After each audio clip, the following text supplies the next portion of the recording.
സാന്ത്വനത്തിന്റെ ഇന്നത്തെ എപ്പിസോഡിലേക്ക് എല്ലാവർക്കും സ്വാഗതം. അങ്ങനെ സഹോദരിയുടെ സഹായം ചോദിച്ച് ആര്യനും ആകാശും അവിടേക്ക് ചെല്ലുന്നുണ്ട്. പക്ഷെ അത് കിട്ടില്ല എന്ന് മാത്രമല്ല, സ്നേഹിച്ച് കല്യാണം കഴിക്കില്ല എന്നുള്ള സത്യം ചെയ്തും കൊടുക്കേണ്ടി വന്നു. അതിനുശേഷം ഊണ് കഴിച്ചിട്ടൊക്കെ പോവാന്ന് പറഞ്ഞെങ്കിലും സത്യം ചെയ്ത ദേഷ്യത്തിന് ആര്യൻ ആകാശിനെയും കൊണ്ട് പോരുന്നുണ്ട്. കല്യാണം നടത്തി തരാൻ പറഞ്ഞിട്ട് ഇപ്പൊ കല്യാണം കഴിക്കണ്ട എന്നുള്ളൊരവസ്ഥയിൽ എത്തിയല്ല ഏട്ടാ ചേച്ചിയുടെ മുന്നിൽ എന്ന് പറഞ്ഞപ്പോൾ ഞാൻ എന്ത് ചെയ്യാനടാ, എനിക്ക് മീനാക്ഷിനെ വേണം, എനിക്ക് അച്ഛനെ വെറുപ്പിക്കാൻ പറ്റില്ല എന്നൊക്കെ പറയുന്നുണ്ട്. രണ്ടും കൂടി ആയാൽ ശരിയാവില്ല, ഏതെങ്കിലും ഒരു തീരുമാനം എടുത്തേ പറ്റൂ. സാധാരണ പെൺകുട്ടികളാണ് ആണുങ്ങളെ തേച്ചിട്ട് പോവാൻ നല്ലൊരു ആലോചന വരുമ്പോൾ. ഇത് നേരെ തിരിച്ചാണ്. ചേച്ചി ഇങ്ങോട്ട് വരാന്ന് പറഞ്ഞിട്ടും നിങ്ങൾ സമ്മതിക്കുന്നില്ല. നിങ്ങൾ എന്തൊരു മനുഷ്യനാണ്. നിങ്ങൾ എന്തായാലും എന്തെങ്കിലും ഒരു തീരുമാനം ഇന്ന് എടുക്കണം. ഒന്നില്ലെങ്കിൽ അവരെ മറക്കുക, അല്ലെങ്കിൽ രജിസ്റ്റർ മാരേജ് നടത്താം നാളെ തന്നെ എന്ന് പറഞ്ഞപ്പോൾ ആകാശ് ഇങ്ങനെ ആകെ പേടിച്ച് നിൽക്കുന്നുണ്ട്. ആ രജിസ്റ്റർ മാരേജ് കഴിച്ചിട്ട് ഞാൻ എന്ത് ചെയ്യും എന്നൊക്കെ ചോദിക്കുന്നുണ്ട്. 1-2 മാസം പ്രശ്നം ഉണ്ടാവുള്ളൂ, അത് കഴിഞ്ഞ് അച്ഛൻ ക്ഷമിക്കും, അച്ഛൻ നിങ്ങളെ വീട്ടിലേക്ക് വിളിക്കുകയും ചെയ്യും, ചേട്ടൻ വിഷമിക്കേണ്ട, ധൈര്യപ്പെട്ടിരിക്കുന്നൊക്കെ പറയുന്നുണ്ട്. പിന്നെ കാണിക്കുന്നത് ഗോമതിന്റെ വീടാണ്. വീട്ടിലേക്ക് ബാലൻ വരുന്നുണ്ട്. ബാലൻ വരുമ്പോൾ എൻ്റെ ഇത്ര നേരം വൈകിയെന്നൊക്കെ ചോദിക്കുമ്പോൾ കടയിൽ രാമേട്ടൻ മാത്രമല്ലേ ഉള്ളൂ, രാമേട്ടനാക്കി പോരാൻ പറ്റില്ലല്ലോ എന്ന് ചോദിച്ചപ്പോൾ അപ്പോൾ ആര്യനും ആകാശും എന്തേന്ന് ചോദിച്ചു. അവരവിടെ ഇല്ലല്ലോ, അപ്പോൾ അവരിവിടെ ഉണ്ടെന്നാണ് ഞാൻ വിചാരിച്ചതെന്ന് പറഞ്ഞ് അവരിവിടെ ഇല്ല, കടയിലില്ല, അങ്ങനെയാണെങ്കിൽ നീ വിളിക്കുന്നു പറയുന്നുണ്ട്. അങ്ങനെ വിളിക്കാൻ പോകുമ്പോൾ ഗോമതിയുടെ ഫോണിൽ പൈസയൊന്നുമില്ല, റീചാർജ് ചെയ്തിട്ടില്ല, വെറുതെ എന്തിനാ പൈസ കയറ്റണേന്നും പറഞ്ഞ് പൈസ റീചാർജ് ചെയ്യാണ്ട് നിൽക്കണം. ബാലനായിട്ട് അവരെ വിളിക്കുന്നുണ്ട്. വിളിക്കുമ്പോൾ ആകാശ് ഫോൺ എടുക്കുന്നുണ്ട്. നീ എവിടെയാണ്, നിങ്ങൾ എവിടെയാണ് എന്നാണ് കർശനായിട്ട് ചോദിക്കുന്നത്.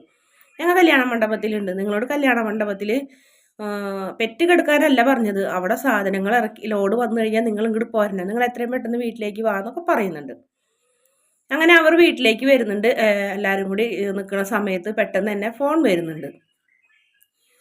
രാമേട്ടൻ്റെ ഫോണിന് എന്താ രാമേട്ടാന്ന് ചോദിച്ചപ്പോൾ പോലീസ് സ്റ്റേഷനിൽ നിന്ന് വിളിച്ചത്, പോലീസ് സ്റ്റേഷനിൽ ബാലൻ ആർക്കും പരിചയം ഉണ്ടോ ചോദിച്ചപ്പോൾ പരിചയമുണ്ട്, പക്ഷെ ഞാൻ ഇക്കാര്യത്തിൽ രാമേട്ടനെ സഹായിക്കില്ല.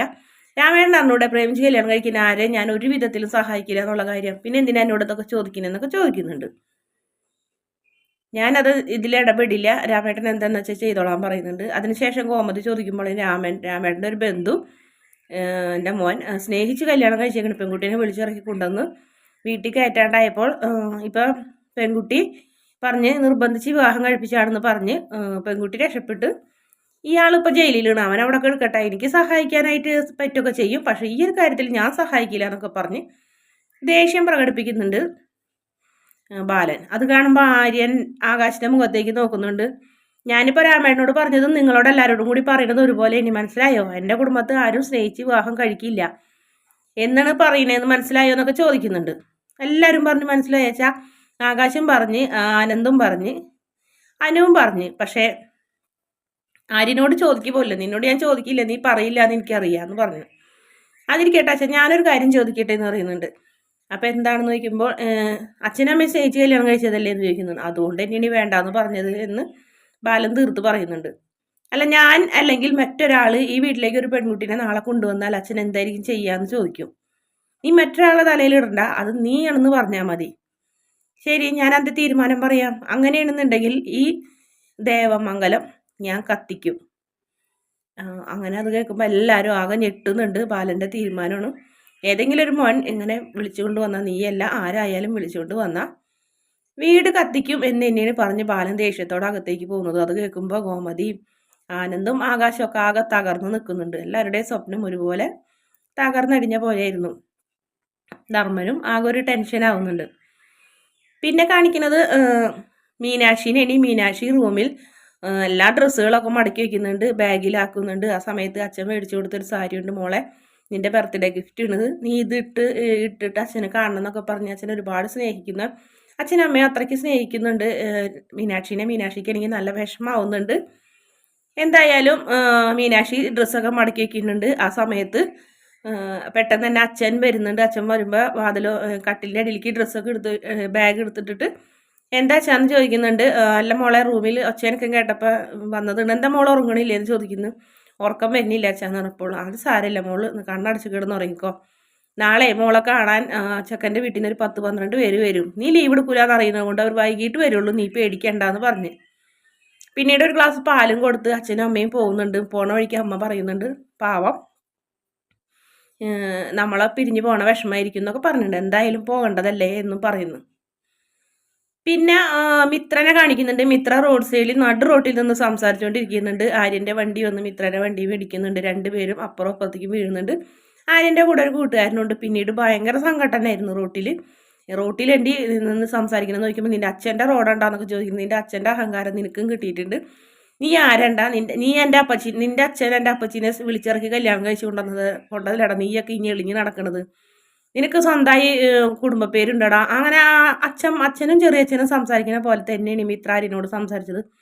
നീ മര്യാദക്കല്ലേ നിന്റെ ചെകിടടിച്ച് ഞാൻ പൊട്ടിക്കും. മാത്രമല്ല നിന്റെ വീട്ടിൽ വന്ന് നിന്നെക്കുറിച്ച് ഞാൻ കുറച്ച് കാര്യങ്ങൾ വിളിച്ചും പറയോടി എന്നൊക്കെ പറയുന്നുണ്ട്. അപ്പം മിത്ര ഒന്ന് ചെറുതായി പതുങ്ങുന്നുണ്ടെങ്കിലും പക്ഷേ പിന്നെയും രണ്ടുപേരും കൂടെ പരസ്പരം പോരന്നായിരുന്നു. ആ കൂട്ടുകാരനൊരു കണക്കിനാണ് ആര്യനെ വിളിച്ച് അവിടെ നിന്ന് വലിച്ചിറക്കി കൊണ്ട് പോകുന്നത്. പിന്നീട് രാത്രി മീനാക്ഷി വിളിക്കുന്നുണ്ട്. മീനാക്ഷി വിളിക്കുന്നതിനേക്കാൾ മുന്നേ ആര്യനെ ആകാശിനെ കാണിക്കുന്നത്. ആകാശം ഇങ്ങനെ വിഷമിച്ചിരിക്കുന്നുണ്ട്. ആര്യൻ വന്ന് പറയുന്നുണ്ട് എന്താ ചേട്ടാന്ന് വെച്ചപ്പോൾ എനിക്ക് ആകെ പേടിയാവണ്ട. ഈ അവസ്ഥയിൽ എൻ്റെ രജിസ്റ്റർ മാരേജ് നാളെ എങ്ങനെ കഴിക്കുന്നുണ്ട് നീ പറയുന്നത്? എനിക്ക് പേടിച്ചിട്ട് നിൽക്കാനും കൂടെ പറ്റണില്ല എന്ന് പറഞ്ഞപ്പോൾ നിങ്ങൾ പേടിക്കാണ്ടിരിക്കുക, എന്തായാലും അവസാന സമയത്ത് കലട്ടുടക്കരുതിട്ടാ എന്നൊക്കെ പറഞ്ഞ് ദേഷ്യപ്പെടുന്നുണ്ട് ആര്യൻ. ആ സമയത്ത് ഇതിൻ്റെ പിന്നിൽ ഞാനെന്ന് അറിഞ്ഞാലുണ്ടല്ലോ എന്നെ വെട്ടി വാഴയ്ക്ക് മൂടുമെന്ന് പറയുന്നുണ്ട്. ആരേണ്ടാ വാഴയ്ക്ക് മൂടണേന്ന് ചോദിച്ച് ധർമ്മം വരും. അല്ല മാമ ഒരു ചീഞ്ഞ വാഴ വെട്ടി കളയുന്ന കാര്യമാണ് പറഞ്ഞു. ശരി എന്ന് പറയും. കൂടെ ആനന്ദം വരുന്നുണ്ട്. ഇവരുടെ മുഖത്ത് എന്തോ കള്ളലക്ഷണം ഉണ്ടല്ലോ, എന്താടാന്നൊക്കെ ചോദിക്കുന്നുണ്ട്. ആകാശിൻ്റെ മുഖത്ത് ഒരു ടെൻഷൻ ഉണ്ടല്ലോ. അതൊന്നും ഇല്ല, നിങ്ങൾക്ക് തോന്നണാണെന്നൊക്കെ പറഞ്ഞ് ആകാശം ഒഴിഞ്ഞു മാറുന്നുണ്ട്. വാ മാമ നമുക്ക് കിടക്കാം, ഇവരെന്തെങ്കിലും തീരുമാനിക്കട്ടെ എന്നൊക്കെ പറഞ്ഞ് ആനന്ദ് മാമനെ വിളിച്ചുകൊണ്ട് അടുത്ത മുറിയിലേക്ക് പോകുന്നുണ്ട്. ആ സമയത്ത് മീനാക്ഷി വിളിക്കുന്നുണ്ട്. മീനാക്ഷി വിളിച്ചിട്ട് പറയുന്നുണ്ട് ആകാശെ എനിക്ക് നല്ല വിഷമമുണ്ട്. എൻ്റെ അച്ഛനെയും അമ്മനെയും വിഷമിപ്പിക്കുന്നതിൽ അവരെന്നെ അത്രയ്ക്കധികം സ്നേഹിച്ചിട്ട് ഞാൻ അവരെ വേദനിപ്പിക്കാൻ നോക്കുന്നുണ്ട്. എന്തായാലും എനിക്ക് നീ ഇല്ലാണ്ട് ജീവിക്കാനും പറ്റില്ല. അതുകൊണ്ട് ഞാനൊരു തീരുമാനം എടുക്കാൻ പോകുന്നത്. നാളെ ഞാനെടുത്ത തീരുമാനം തെറ്റായി എന്ന് നീ എന്നെ കൊണ്ട് തോന്നിപ്പിക്കരുത് എന്ന് പറയുന്നുണ്ട്.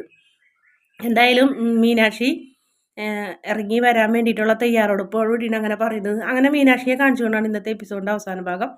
വീഡിയോ ഇഷ്ടപ്പെടണമെങ്കിൽ ചാനൽ ഒന്ന് സബ്സ്ക്രൈബ് ചെയ്ത് സപ്പോർട്ട് ചെയ്യണേ.